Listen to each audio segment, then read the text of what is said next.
නංගි අම්මේ මෙන්න අක්කා එනවා. නංගියා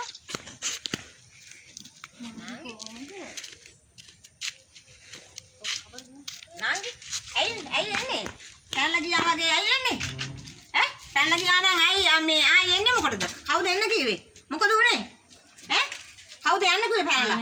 අම්මේ බනින්න එපා මෙන්න වැන්දා. අම්මා බනින්න නම් එපා මං විතරේ කියනකන් ආගෙන ඉන්න ඕනේ. අම්මේ මං යාළුවලා හිටියා මේ අයියා කෙනෙක් එක්ක. අම්මට මං කීවේ නෑ ඒක. අම්මා ගහන ඉඳා. ඊට පස්සේ ඒ අයියා කිව්වා අම්මලට සලකන්න පුළුවන් නේ. ඒ හින්දා මට රස්සා 3ක් තියෙනවා කිව්වා. ඒ රස්සා 3 කරපුවාම හොඳට ආදායමක් ගන්න පුළුවන්. එතකොට නංගිලයි මණ්ඩිලයි ඔක්කොම බලා ගන්න පුළුවන් කියලා. ඊට පස්සේ මං අම්මටත් නොකිය ගියා අයියා එක්ක. රස්සා 3 මොනවද දන්නේ? ඔයගේ ළඟ තියෙන රස්සා 3ක් අම්මා කිව්වේ මට ගහන්න නම් එපා. අම්මා රස්සා 3ක් කිව්වා. එකක් කිව්වා වොෂින් මැෂින් එක වැඩක් තියෙනවා කිව්වා. දෙවෙනි එක කිව්වා වේටර් කෙනෙක්ගේ වැඩක් තියෙනවා කිව්වා. තුන්වෙනි එක කිව්වා කුක් කෙනෙක්ගේ එකක් තියෙනවා කිව්වා. හරිද? ඒ 3 තමයි තියෙනවා කිව්වේ. ඉතින් මම සතුටෙන් ගියා ඒවට කට්ටිය අරගෙන ඇත්තිනේ මට වැඩ බලන්න ඇත්තේ කියලා මං ගියේ අම්මා මම ඉස්කෝලේ කට් කරලා ගියේ ඉස්කෝලේ ගිහින් ජොබ් එකක් හම්බෙනකොට පරක්කු වෙනවානේ ගියා ඉක්මන ගියා රසම ගන්න අම්මේ ඒකයි අයියා ඊට පස්සේ මට කිව්වා ඒ අම්මට කිව්වා මෙන්න වොෂින් මැෂින් එකක් ගෙනාවා අම්මෝ ෂෙදි ටික ඔක්කොම දෙන්න කිව්වා ඌ මට ඊට පස්සේ ෂෙදි ටික ඔක්කොම කඳක් ගෙනත් ගොඩ කරා ඌ දන්න කියලා අම්මා මම ඊට පස්සේ දාඩිය පිරාන මම ෂෙදි ටික හේදුවා එදා ඊට පස්සේ කිව්වා දවල් වෙනකොට කුක් වැඩේට ඊට පස්සේ බඩු ගොඩක් ගෙනත් දැම්මා මම බැලුවා මේ පාටියක්ද කුක් කෙනෙක් එනවද අයියා කුක් කෙනෙක් එනවද කිව්වා ඇයි මං දැන් ඔය කුක් කෙනෙක් ගෙනාවි කිව්වා අනේ අම්මා ඊට පස්සේ මට ඔක්කොම උයන්න කිව්වා මම ඉව්වා ඊට පස්සේ කිව්වා වේටර් කෙනෙකුත් ගේනවා කියලා මං දැන් බලන් හිටියා බත් බෙදන්න නෑ අම්මා මට ඒ උන්ට කන්ට ගිහින් ඔක්කොම ළඟට දෙන්න කිව්වා මට ඊට පස්සේ මං කියා ගන්න කෙනෙක් නෑ මං දුකේ ඇඬුවා මුල්ලකට වෙලා ඊට පස්සේ මම ගෙදර එන්න ප්ලෑන් කරා අම්මා මම නිදිපෙති දෙකක් හිමීට ෆාමසියෙන් අරන් ගිහින් මේකට තේ එකට දාලා දීලා මේක නිදාගත්තාට පස්සේ මම මේ මම රෙදි ටිකක් තරම් මං ගෙදර ආවා අම්මා මට පණින්න නම් එපා මම ඔයාට කිව්වනේ වෙලාවට අන්තංග කෝල් එකේ කතා කරලා මම හිතුවේ නෑනේ නේද මේ මම හිතුවේ නෑනේ මේ අය වගේ ගැමි කෙල්ලෙක් කියලා මම හැදුවේ නෑනේ ඔය වගේ කොහොම කියනවා කවුද දන්නේ ඉස්කෝලේ හරි මේ රස්සාවක් කරන්නනේ ඒකනේ අනේ මිනිහෙක් එක බැලලා යන්න කිව්වේ නෑනේ අනේ මේ නන්දා බෝල් දාන්න එපා නන්දා සිල් ගන්නවා කියලා සිල් රෙද්ද පොරවගෙන ඔක්කොම කරාන අර ගින්දරි වගේ කිනි තියනවද නන්දා ගින්දර තියන්න නම් එපා නන්දේ ගමක් ගානේ මට එතකොට යන්න බෑ පාරේ අපි ඉතිකන්ට ගියේ කැත්තේට ඔයාලට කොල්ල කොහෙන් බලලා යන්න කිව්වේ නෑනේ මම එහෙම දෙයක් හිතුවේ නෑ අම්මේ ඌ හොඳට සූට් ගහලා ටයි එක දාගෙන ෆෝන් එකක් හොඳට තියාන හිටියා ෆෝන්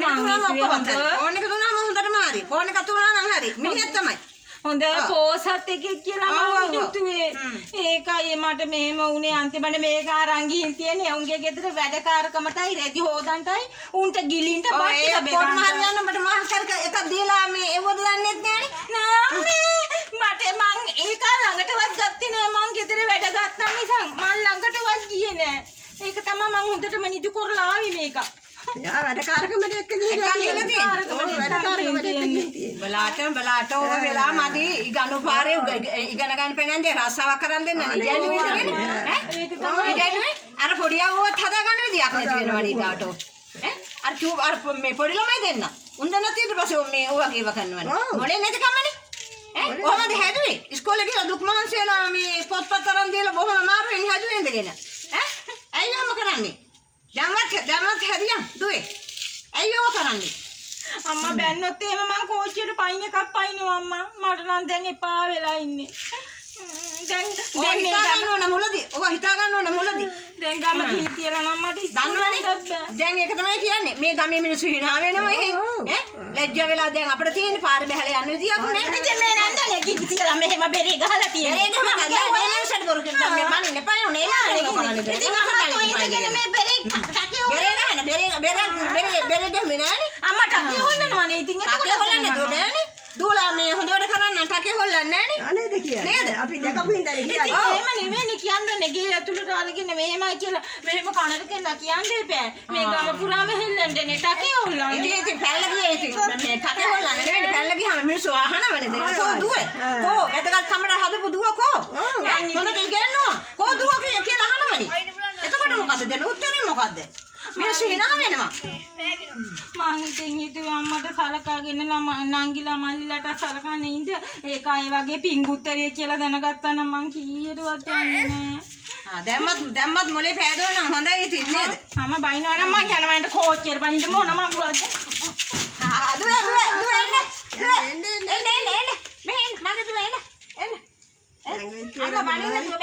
ළමයි හදන්න බෑනේ මනින්න නැතුව. තවත් ඉස්සරහට තවත් වැරදි කරනවනේ. ඒකට මේ දුව දැනගන්න ඕන අම්මා කෙනෙක් මොන හරි අවවාදයක් දුන්නාම ඒක පිළිපදින්න දැනගන්න ඕන. මින් මත්තට කිසිම දෙයක් කරන්න බෑ වැරදි කරන්න බෑ ගෙට වෙලා ඉන්න ඕන. තේරුණාද? ඒක තමයි. ඔව්. ඊට පස්සේ දකින්න කොල්ලොත් එක්ක දැන් ඉන්නේ මොකන්ද කුඩුකාරයෝ. හොරු. මම කන්නඩ දෙකක් දාලා පොතක් කරන් ආවේ කියලා සර් කෙනෙක් නෙවෙයිනේ. හොඳට හොයලා බලනකම් ඉන්න ඕන. අම්මා හොයලා බලනවනේ. ඇයි එහෙම කරන්නේ? දුවල දැනගන්න ඕන. අර නංගි මල්ලි හදාගන්න හොඳට අවවාද කරන්න නම් අක්කා දැනගන්න ඕන. ළමයි හදාගෙන ඉන්න. මං අදට සමාව දෙනවා. මේ මතුවට කිසි කරදක් කරලා හැම අහුවෙන්න බෑ. කකුල් දෙක කඩනවා මම. තේරුණාද? නෑ අම්මා මං ආයේ මේ ගෙදරින් කොයිවත් නංගි බල්ලි බලන් ඉන්නවා.